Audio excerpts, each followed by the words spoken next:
And happy birthday, Mr. Lovecraft. And with that, let's begin the season of Halloween. The Voice Before the Void.net. The Music of Erich Zann by H.P. Lovecraft. Read by The Voice Before the Void. I have examined maps of the city with the greatest care, yet have never again found the Rue d'Assir. These maps have not been modern maps alone, for I know that names change. I have, on the contrary, delved deeply into all the antiquities of the place, and have personally explored every region of whatever name which could possibly answer to the street I knew as the Rue d'Assir. But despite all I have done, it remains an humiliating fact that I cannot find the house, the street, or even the locality where, during the last months of my impoverished life as a student of metaphysics at the university, I heard the music of Erich Zann. That my memory is broken, I do not wonder, for my health, physical and mental, was gravely disturbed throughout the period of my residence in the Rue d'Assir, and I recall that I took none of my few acquaintances there. But that I cannot find the place again is both singular and perplexing, for it was within a half-hour's walk of the university, and was distinguished by peculiarities which could hardly be forgotten by anyone who had been there. I have never met a person who has seen the Rue d'Assir. The Rue d'Assir lay across a dark river, bordered by precipitous brick, blear-windowed warehouses, and spanned by a ponderous bridge of dark stone.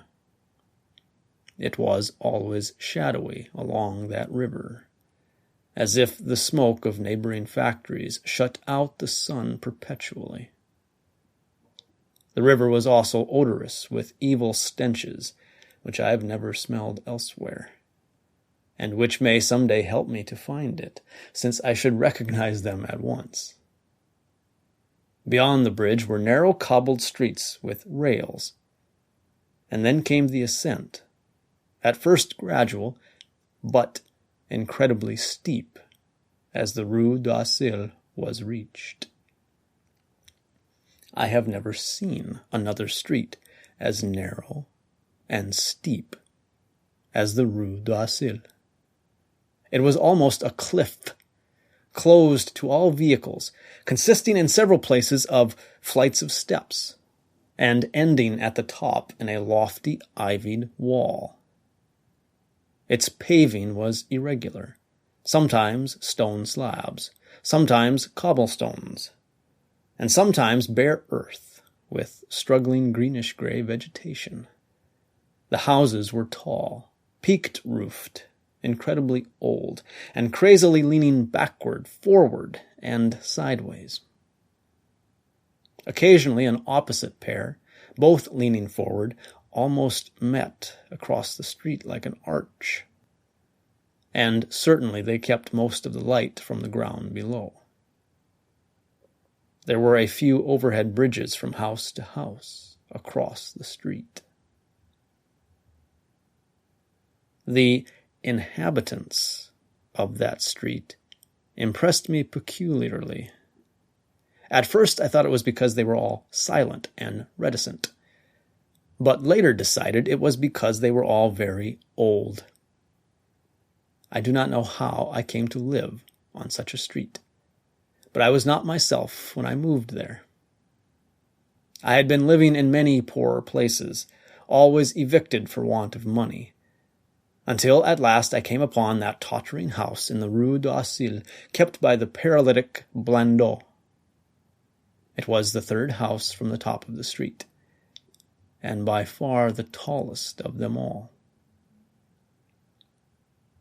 my room was on the 5th story, the only inhabited room there, since the house was almost empty. On the night I arrived, I heard strange music from the peaked garret overhead, and the next day asked old Blandot about it.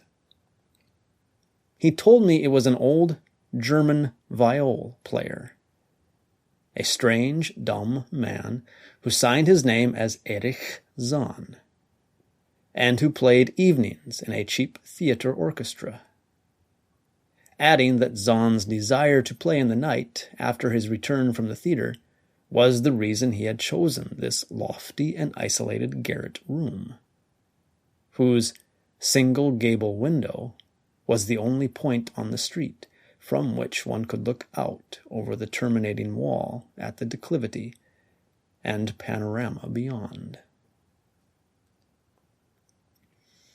Thereafter I heard Zahn every night, and although he kept me awake, I was haunted by the weirdness of his music.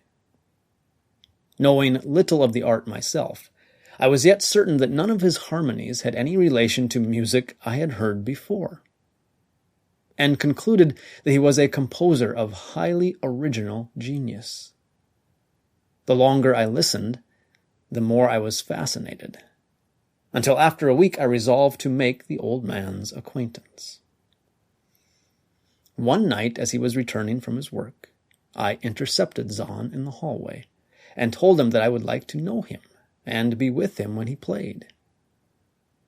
He was a small, lean, bent person, with shabby clothes, blue eyes, grotesque satyr-like face, and nearly bald head, and at my first words seemed both angered and frightened.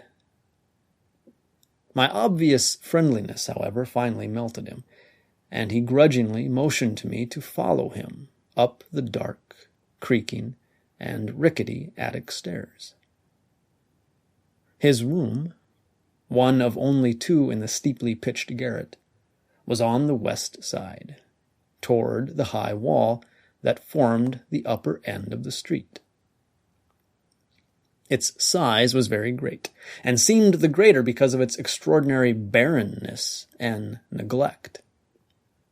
Of furniture, there was only a narrow iron bedstead, a dingy washstand, a small table, a large bookcase, an iron music rack, and 3 old-fashioned chairs.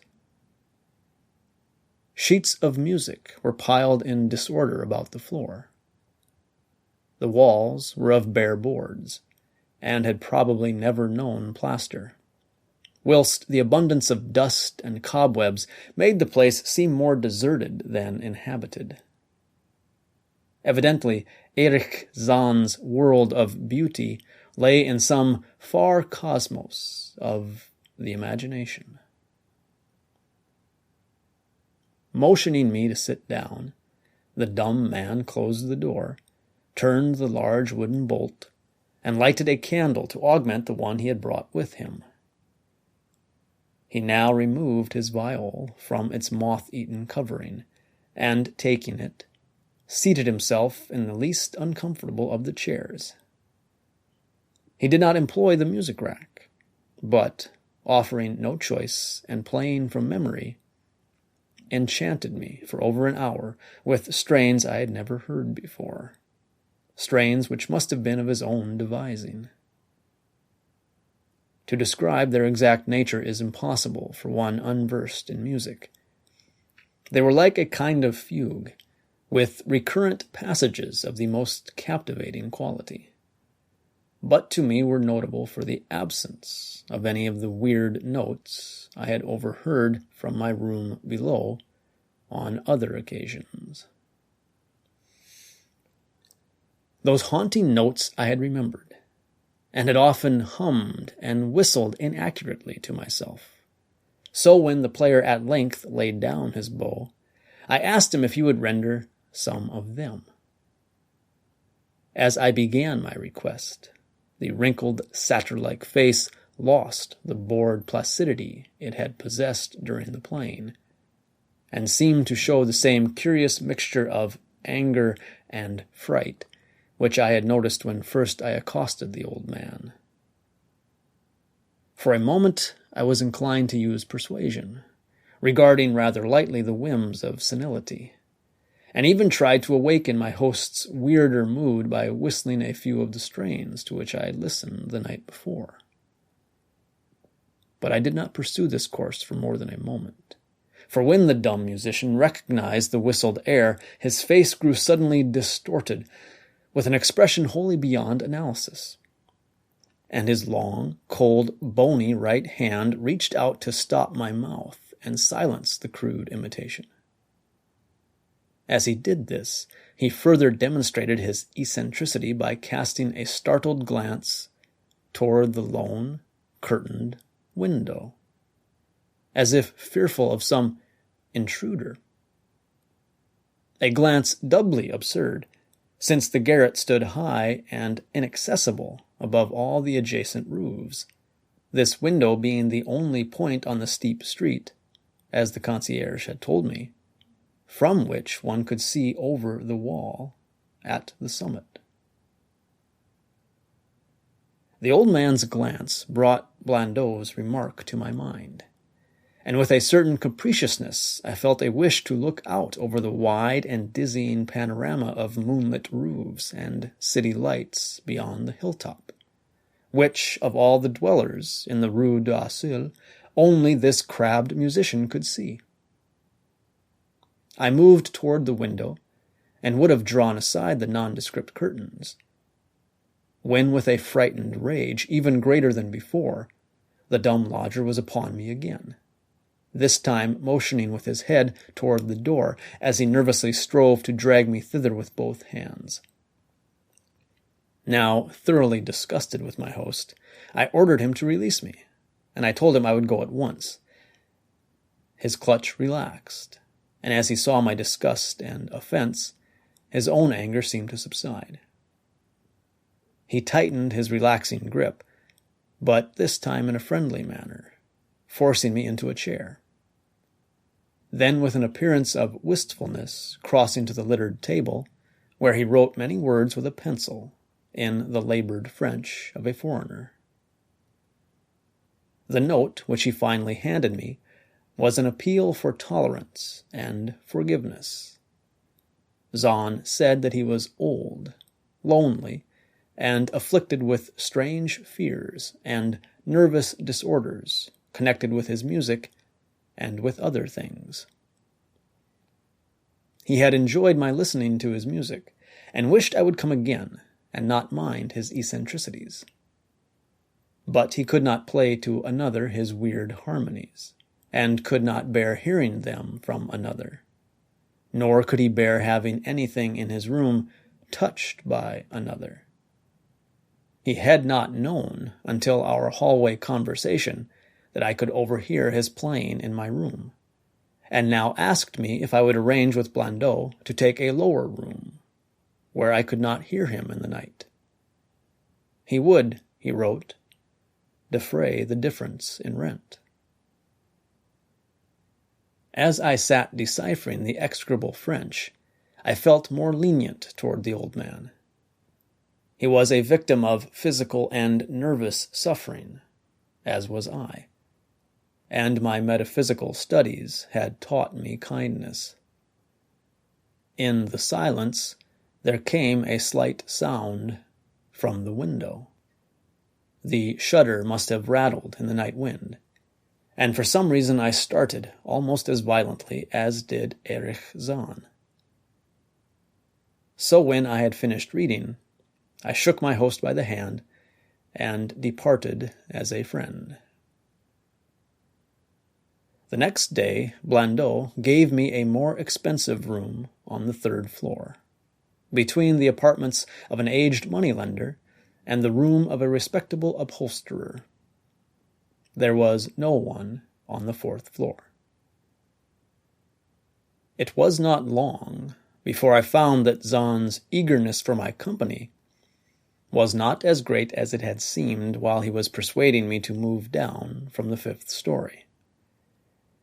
He did not ask me to call on him, and when I did call, he appeared uneasy and played listlessly. This was always at night. In the day he slept and would admit no one. My liking for him did not grow, though the attic room and the weird music seemed to hold an odd fascination for me.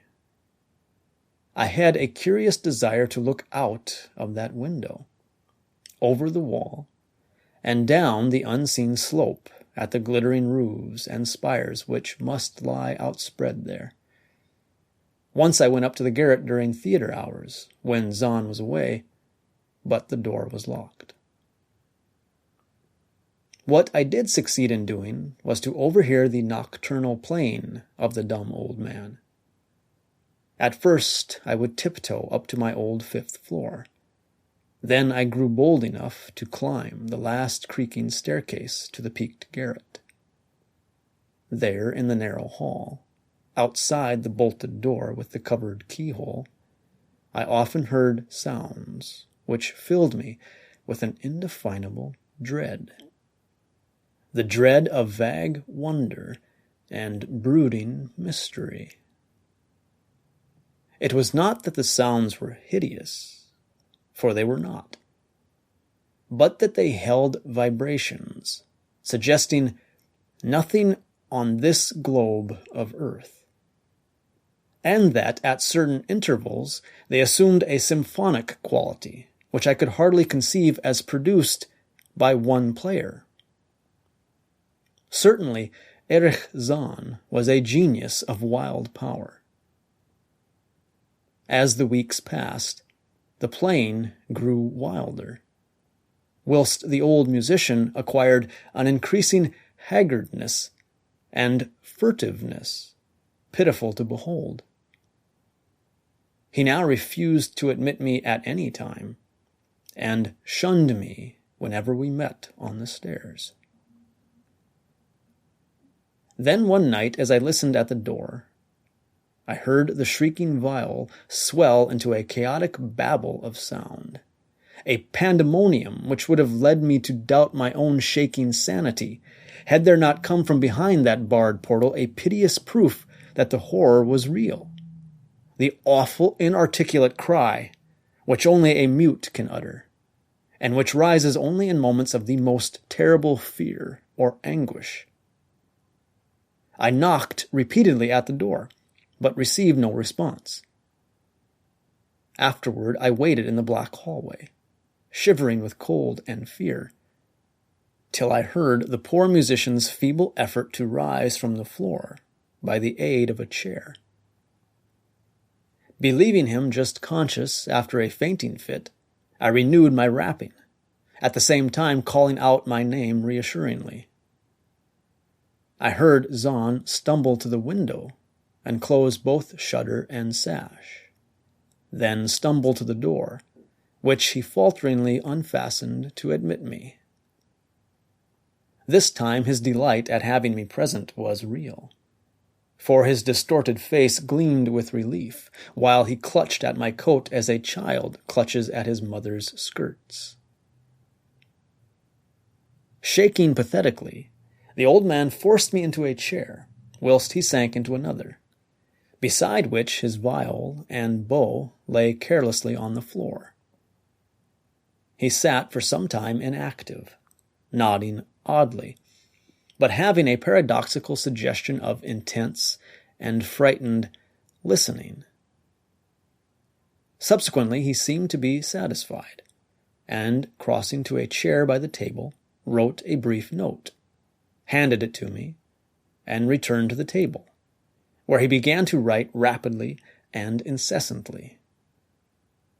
The note implored me, in the name of mercy, and for the sake of my own curiosity, to wait where I was, while he prepared a full account in German of all the marvels and terrors which beset him.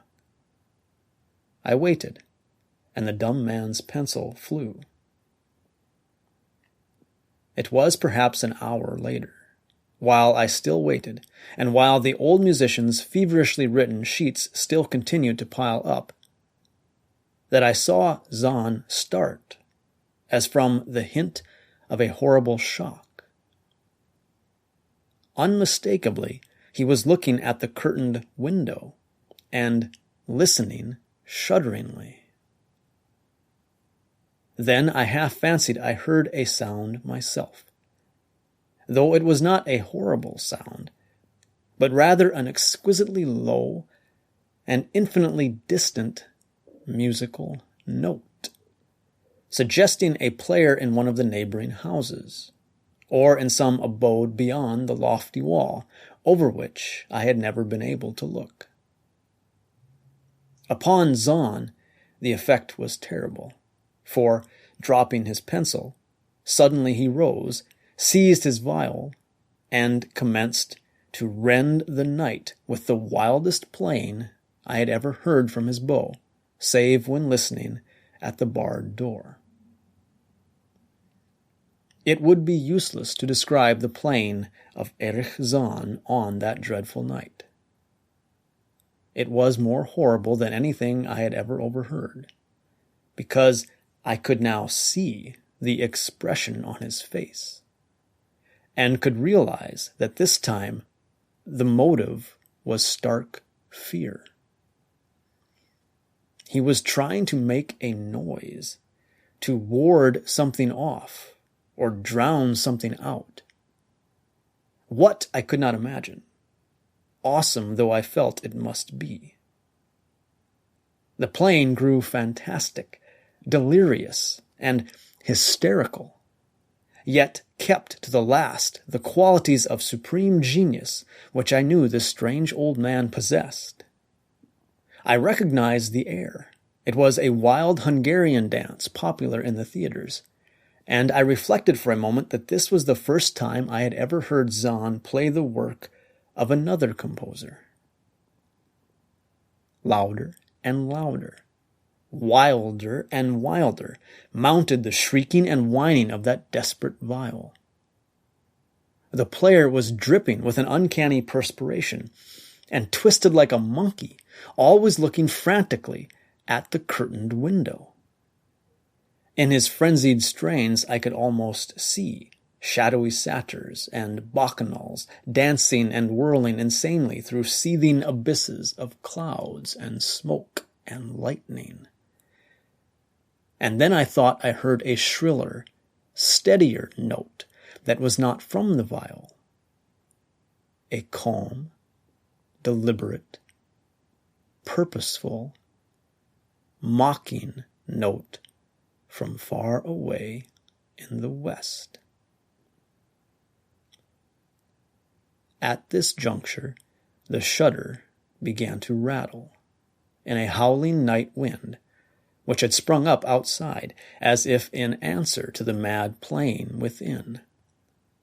Zahn's screaming viol now outdid itself, emitting sounds I had never thought a viol could emit. The shutter rattled more loudly, unfastened, and commenced slamming against the window. Then the glass broke shiveringly under the persistent impacts, and the chill wind rushed in, making the candles sputter and rustling the sheets of paper on the table where Zahn had begun to write out his horrible secret. I looked at Zahn and saw that he was past conscious observation. His blue eyes were bulging, glassy, and sightless, and the frantic playing had become a blind, mechanical, unrecognizable orgy that no pen could even suggest. A sudden gust, stronger than the others, caught up the manuscript and bore it toward the window. I followed the flying sheets in desperation, but they were gone before I reached the demolished panes. Then I remembered my old wish to gaze from this window, the only window in the Rue d'Oiselle from which one might see the slope beyond the wall, and the city outspread beneath. It was very dark, but the city's lights always burned, and I expected to see them there amidst the rain and wind. Yet when I looked from that highest of all gable windows, looked while the candles sputtered and the insane viol howled with the night wind, I saw no city spread below, and no friendly lights gleamed from remembered streets, but only the blackness of space illimitable, unimagined space, alive with motion and music, and having no semblance of anything on earth. And as I stood there looking in terror, the wind blew out both the candles in that ancient peaked garret, leaving me in savage and impenetrable darkness, with chaos and pandemonium before me, and the demon madness of that night-bane viol behind me. I staggered back in the dark, without the means of striking a light, crashing against the table, overturning a chair, and finally groping my way to the place where the blackness screamed with shocking music. To save myself and Erich Zann, I could at least try, whatever the powers opposed to me. Once I thought some chill thing brushed me, and I screamed. But my scream could not be heard above that hideous viol. Suddenly, out of the blackness, the madly sawing bow struck me, and I knew I was close to the player. I felt ahead, touched the back of Zann's chair, and then found and shook his shoulder in an effort to bring him to his senses. He did not respond, and still the viol shrieked on without slackening. I moved my hand to his head, whose mechanical nodding I was able to stop, and shouted in his ear that we must both flee from the unknown things of the night. But he neither answered me nor abated the frenzy of his unutterable music, while all through the garret strange currents of wind seemed to dance in the darkness and babble. When my hand touched his ear, I shuddered, though I knew not why. Knew not why till I felt the still face, the ice-cold, stiffened, unbreathing face, whose glassy eyes bulged uselessly into the void. And then, by some miracle, finding the door and the large wooden bolt, I plunged wildly away from that glassy-eyed thing in the dark, and from the ghoulish howling of that accursed viol, whose fury increased even as I plunged.